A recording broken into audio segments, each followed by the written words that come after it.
channel. So today I'm here to share with you my skin journey.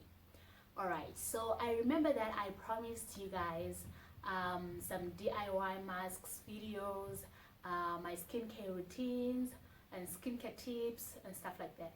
So I realized that it's really important that I do this video first before I share with you any of these routines, because I need you to really understand this, guys.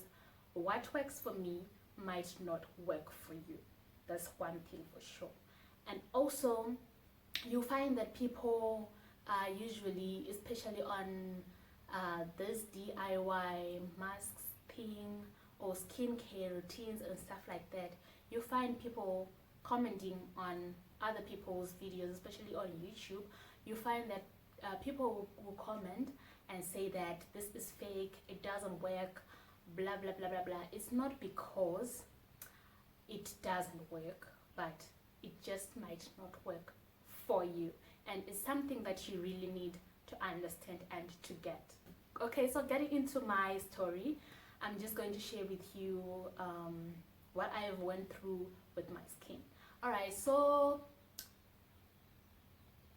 being a baby, alright, I was born with eczema, and I would only use aqueous cream, and a few months later the eczema cleared, but I started having the skin rash. Alright, so I had this rash that was so bad, and I only wore cotton clothes, no wool, and I used to use aqueous cream and some Johnson & Johnson's products only. So I grew up with problematic skin, I would say. And when I was about 5 years, I remember there's a time that I would have this heat rash. Okay, so my rash would usually come out in summer, or if I'm rained, or if I get in contact with cold water. So I would not bath with cold water or anything like that. So I remember there are times when I used to actually have, especially in summers, I would actually have this ointment applied on me. I think it was betadine or some, I'm not sure anymore, but it was applied all over my body with cotton wool, and I was laid on, I was left to like set in the sun, okay, so that it dries out. And my skin used to be so itchy and everything, but then that ceased with time. And the time I went to primary school, my skin was now okay. I was totally fine. I didn't have any problems, and that was like from my whole primary school. I had no problem with my skin, except that the fact that if I get rained or get in contact with cold water.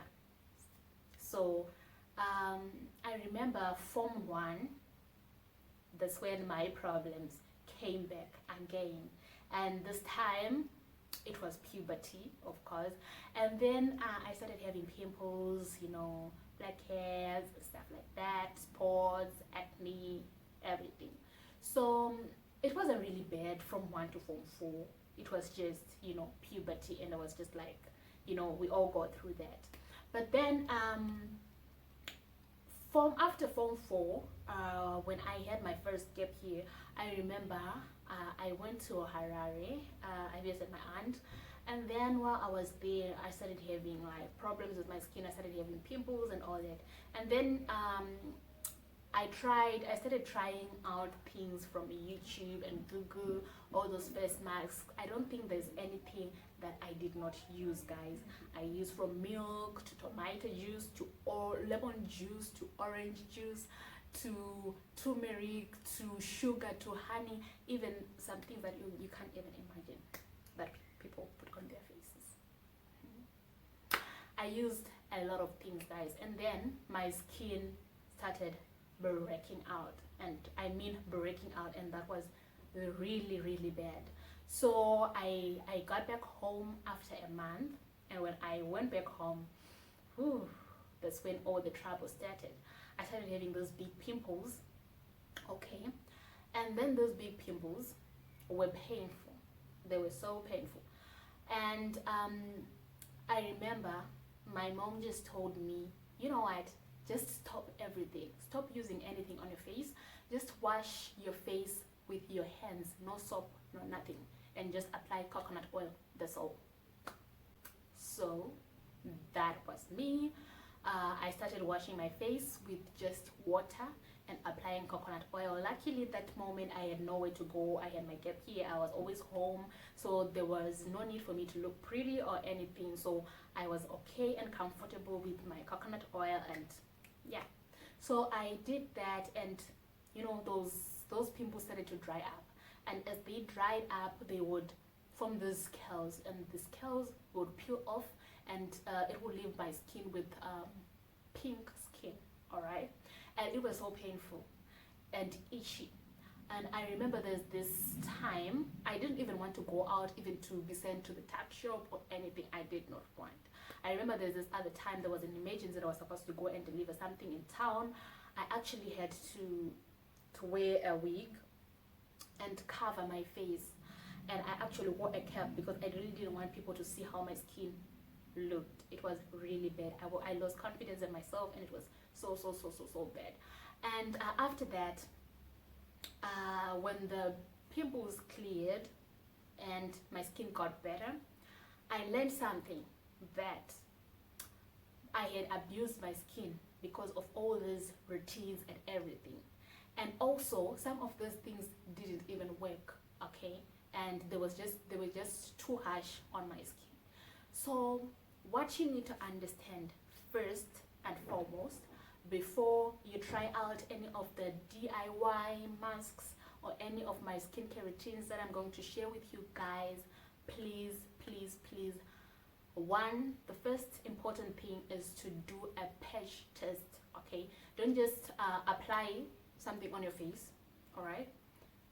First thing, try to do a patch test. Try somewhere, maybe on your hand, or maybe on your thigh, or maybe on your neck, or a little part of your face, to see if that thing works for you. Or maybe try it for maybe for a week and see if it works for you. And if it doesn't, or if you have any reaction, then you just drop it, than to rush to try it directly all over your face. Because if you're going to have a reaction, you're not going to be able to reverse that. So firstly, do a patch test is important. And secondly, what works for me might not work for you. So if I share something, all right, and it doesn't work for you, it doesn't mean it doesn't work. It actually works, but just not for you, okay? Both of us will be right. I'll be right on the part that it really does work for me because of my type of skin.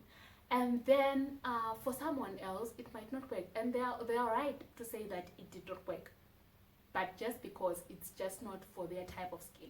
And it's something people really need to understand. Your type of skin, know your skin, and also know what caused the pimples or the blemishes or whatever problem that you have with your face, all right? So the root cause, know the root cause of your problem. Some are genetics. There are people who just have pimples like genetically. They are born like that. Even if they try whatever, it does not work. And then there are just people who are just born with good genes, you know. They don't even need any routine or any mask or anything to keep their faces clear. They just got good skin naturally.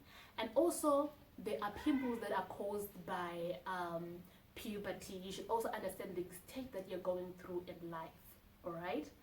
And also there are pimples that are caused by your diet, what you're eating. If you're eating too much sugar, too much salt, too much fat, that is not good for your skin. I used to be an addict of chocolate, guys, and chocolate has got sugar, and sugar would damage my skin. And the moment that I stopped eating chocolate, my skin started doing so much better. So know your diet, all right? Stop eating things that are toxic to you. And also another thing is drink water. It's really important to drink water, at least 8 to 9 glasses of water a day, or 2 liters of water. That would be good, all right? Because water, it keeps you hydrated, it keeps your skin hydrated, and it flushes out all toxins. If you drink enough water, you're good to go. And also another thing is workout, guys. Work out. All right, working out doesn't mean you have this fancy workout routine where you go to the gym and everything.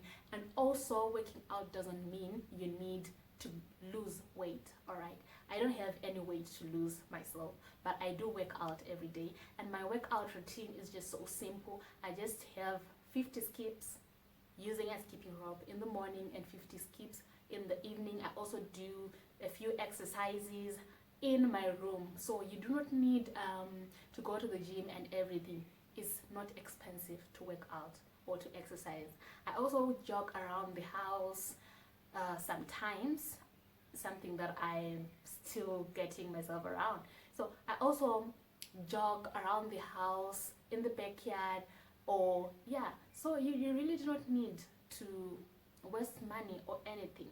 So guys, work out. All right, it will help you, it will make your skin breathe. All right, because when you work out, it opens out the pores, and when you sweat, all those toxins are coming out through the sweat. So I think I'll do another video when I'm going to share in detail some skincare tips. This one was just my skin journey, but I think I'll share a video on skincare tips that you might just need to know, and you might just need to use. Maybe you're just getting it all wrong. Maybe you do not need anything complicated, yeah. So first, and another thing, guys, I am no professional. I did not study dermatology or anything to do with skin or cosmetology. So please, my advice is not professional. It's just based on my experience. So do not paste anything that you get here on me, and if it doesn't work for you. So I'm just sharing from my experience. So thank you so much, guys, for watching. I hope you like this video. I hope it helped you. I hope you got something from it. And do not forget to like if you like this kind of content, and also do not forget to subscribe to my channel if you're new here. And also ciao ciao.